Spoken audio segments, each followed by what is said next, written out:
I've got a few concerns about the iPhone 17 Air, and I think you should as well. Because after watching the entire presentation from Apple, I've got some concerns that I've not only had with Apple themselves, but also the fact that slim phones in general are just not built to last. First of all, the iPhone 17 Air will have the same processor as the 17 Pro, which is the A19 Pro processor, and Apple themselves said that it is bound to cause a lot of heat. And this is the reason why the iPhone 17 Pros are now made above aluminium with a vapor chamber inside because of heat dissipation, because they know it will overheat. But the 17 Air, with that same processor and the same old titanium build for rigidity, is probably not the best material to choose for a phone like that, especially being so thin. So my first guess is that this phone is going to overheat like a truck.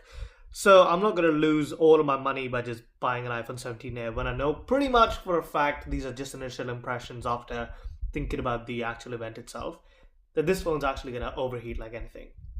Secondly, for the amount of money you're paying, you're just better off going with the 17 because at the very least you do get two cameras. And with the single camera of the 17, I know they say it's a fusion camera, but it's just another way of saying that they can zoom. That's it. I don't know why they have to name everything. My third concern with the Air is the fact that it just doesn't offer as much. If they announce the phone with a battery pack with it, then you know for a fact that the battery life's just not going to be there. They say all-day battery life, but that could mean anything. We were not given numbers as to what the video playback's going to be like, what they usually show off.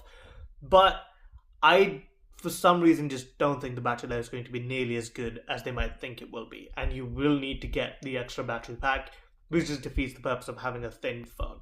Besides, a thin phone is dead uncomfortable. I don't know why people like it. It's just not my thing personally. I've got the same issue with the S25 Edge as well. I'm just going to stay away from that. I've ordered the 17 Pro, and we'll see how that goes.